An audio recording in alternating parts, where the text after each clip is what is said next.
Mankind. Hey, when you're doing this, make sure you wear your safety glasses. Brake clean hurts like a son of a gun in the eye. I take the steel wool and I run it around there. These pistons look like they've seen better days, I gotta be honest with you. Remember, these are used pistons, but they all checked out okay, so take a half an old piston ring and you can take it and just scrub it around inside there. Run it around there a couple of times. It's gonna clean everything out really good.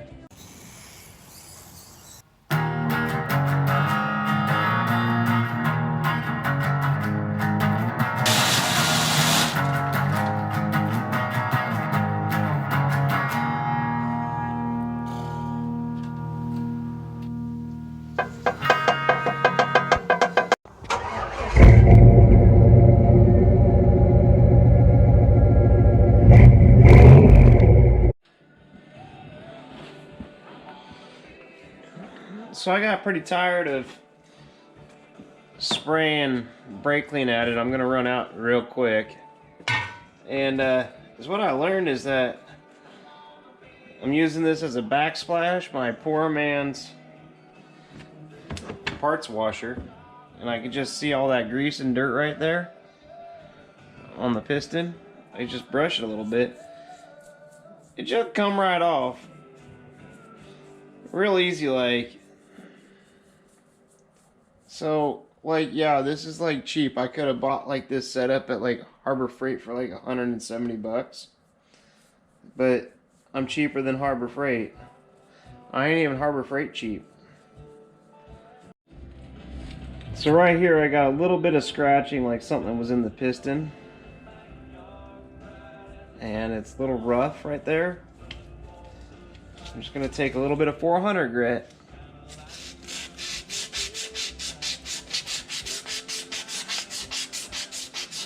Just going to hit it ever so lightly. I don't want to focus in one spot going just nice and lightly over it.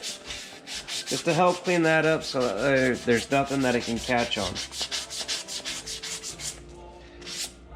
And then later I'm going to come back with a little file and make sure that all these grooves right in here, the ring grooves, they don't have any burrs or anything else on them that it's going to pin the ring in.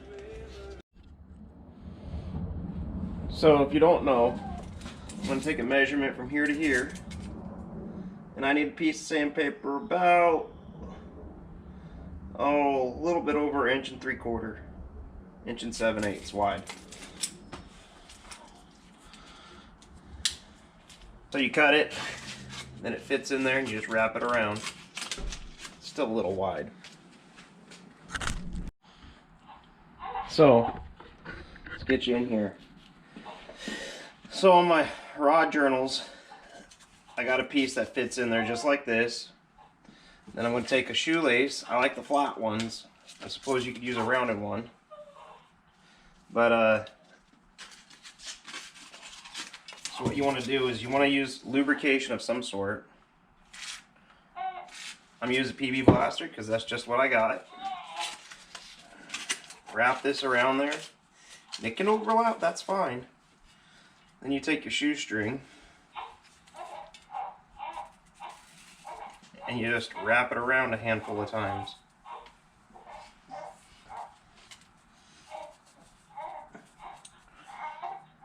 Like this. Oh, I gotta go check on little bud. What are you doing, guy?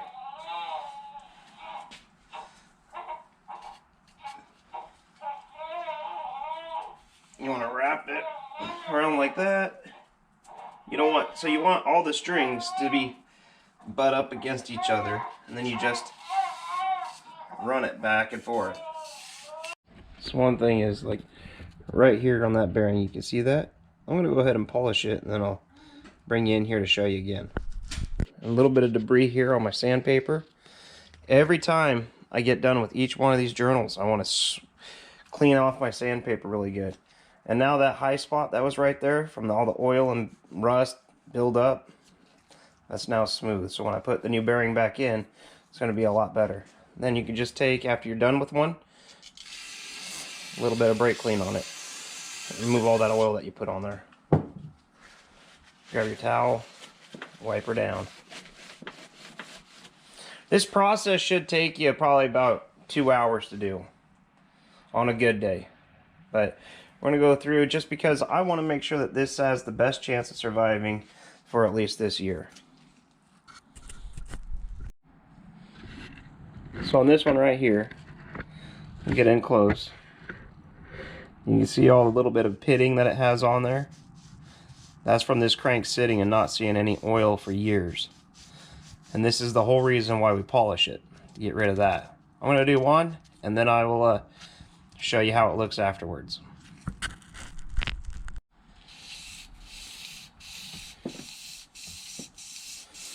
As you're doing this, you can kind of listen for the sound. When you first start, it's going to sound really gritty sounding. And as you start to get to where you want to be, it's going to sound smooth sounding, or the sound's going to sound consistent. You don't want to go any much beyond that.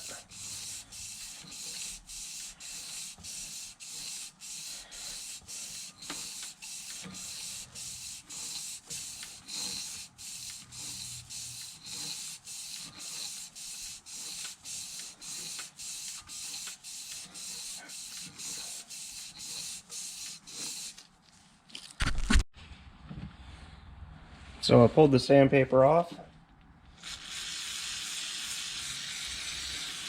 Clean it with some brake clean. Wipe it down.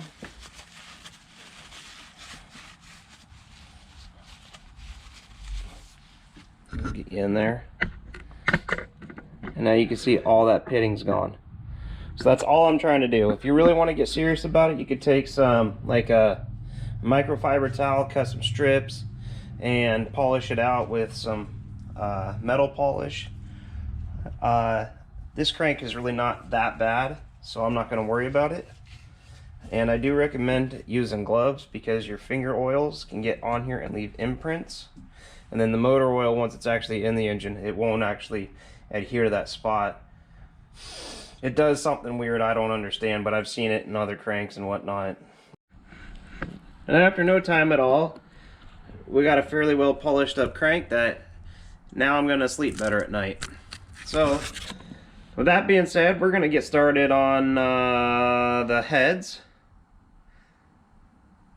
I think, yeah, why not? I don't have any assembly loops, so I'm not going to put this together right now. So later tonight I got to run some errands, so I'll grab the lube when I'm out. But let's get started on the heads. So I'm just sitting here looking at these heads and trying to figure out which one of these long bits is going to be the best for me to start polishing these up with.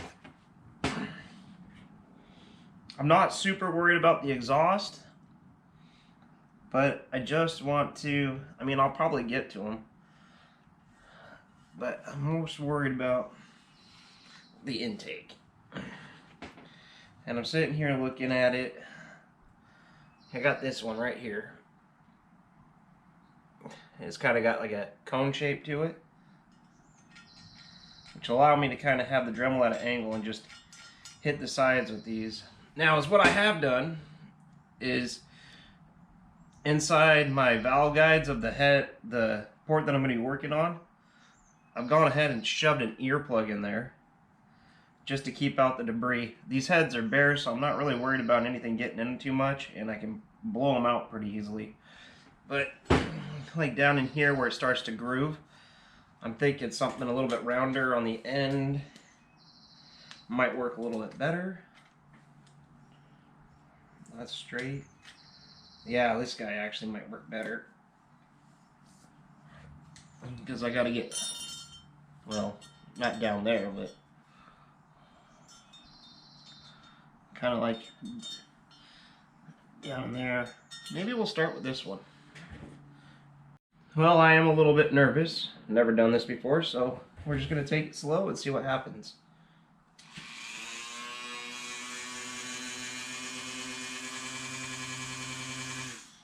There's a lot of wobble in this.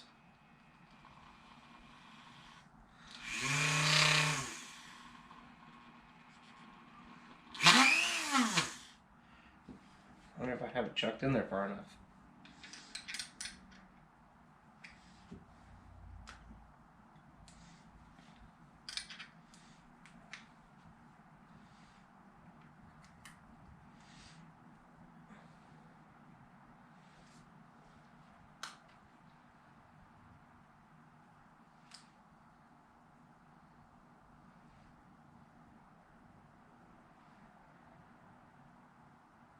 Well, I'm going to have to be careful because it doesn't look like these shafts are super straight on these. And that's why it's vibrating all over the place.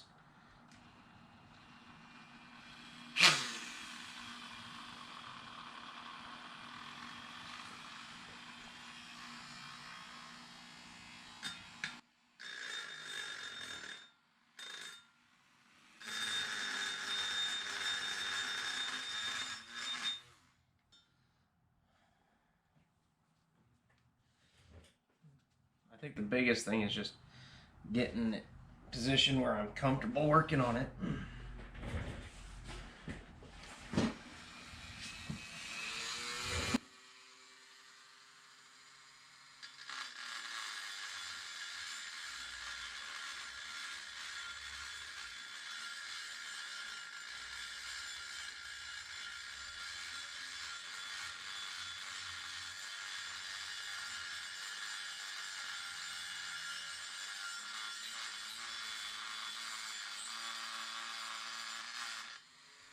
Oh yeah. This is working perfect. This is exactly what I needed to use. I already knocked down this one. Took out everything that I wanted to. Everything is falling down into it. So it's kind of keeping it trapped inside the port here.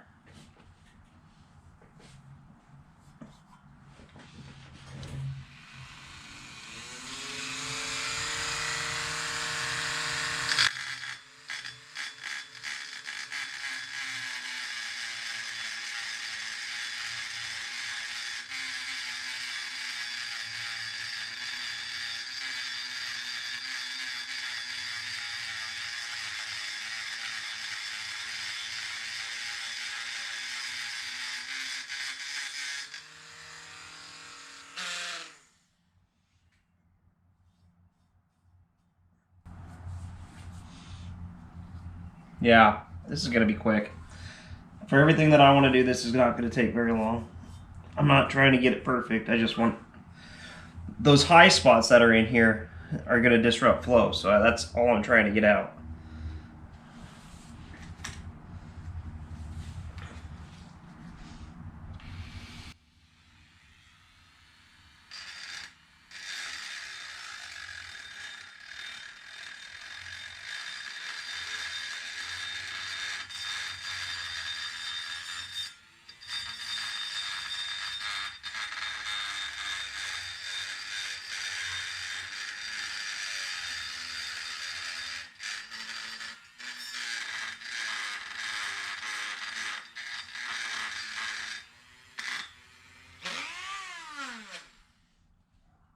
It's actually kind of hard to see in there, so I'm going to go ahead and just keep at it, and then I'm going to take some patience and take my time with it, because I don't want to...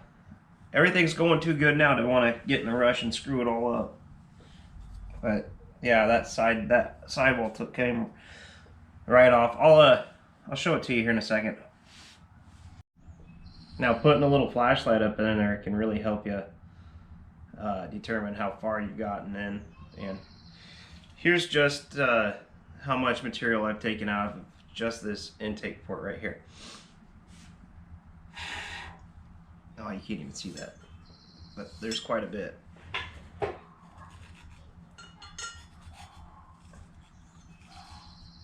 mean,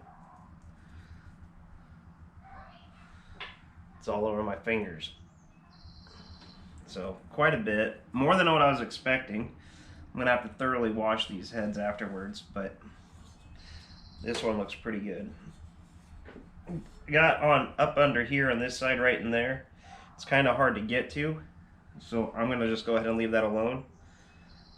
This wall right in here, between here and here, feels like it's maybe, if I had to guess, like just under an 1/8 inch thick. So I don't want to take too much out of there.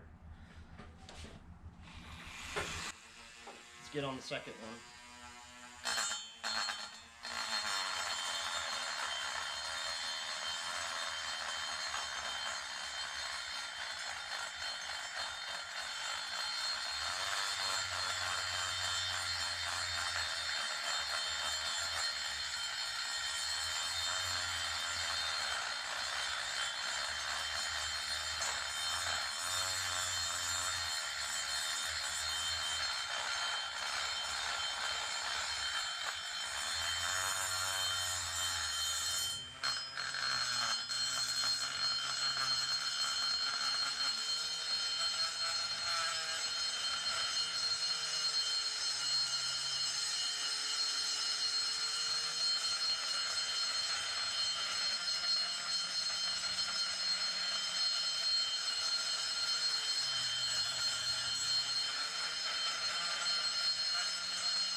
So I got a little compressed air, I'm going to blow them out.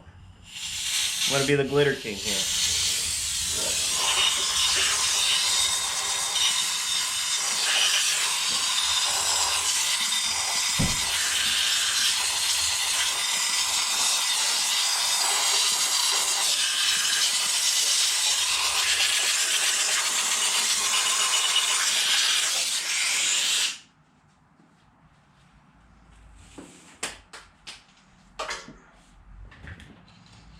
Man, I wish I had some better light. See down in there, see what I'm doing. When you're doing this, just take your time, be slow about it. Now see, that one I haven't started, but this sidewall in here looks good, as far as I can tell. And I'm I'm no expert on this. None.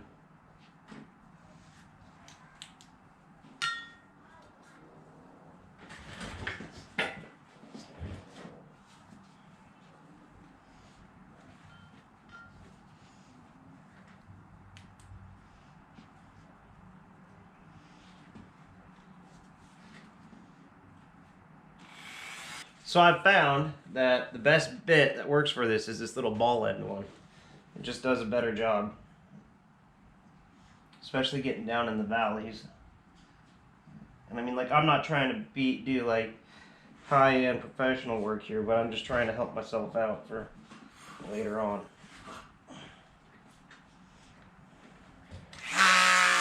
Jesus. I didn't know why I didn't think of the headlight sooner.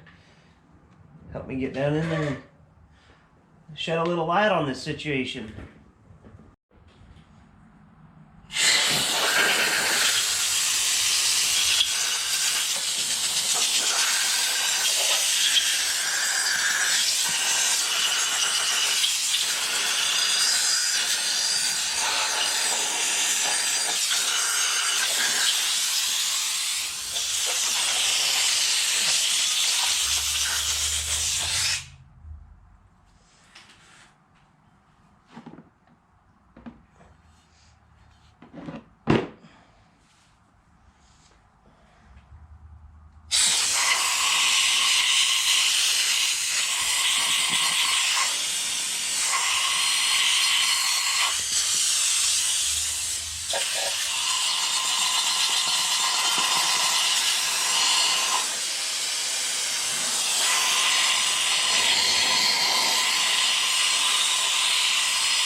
All right, now we got the majority of this stuff out of here. I'll stand up both the heads and let you guys have a look. I got to get a little bit redder here, here, and here real quick.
Now obviously I'm going to have to go and wash myself and these heads because I'm glittered up.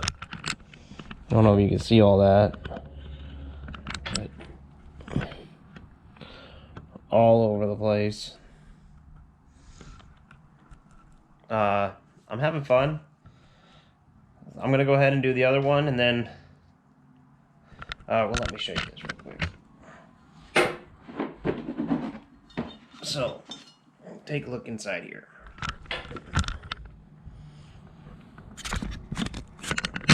Let's go up to this intake one. That's how they look afterwards. Let me go over to another one.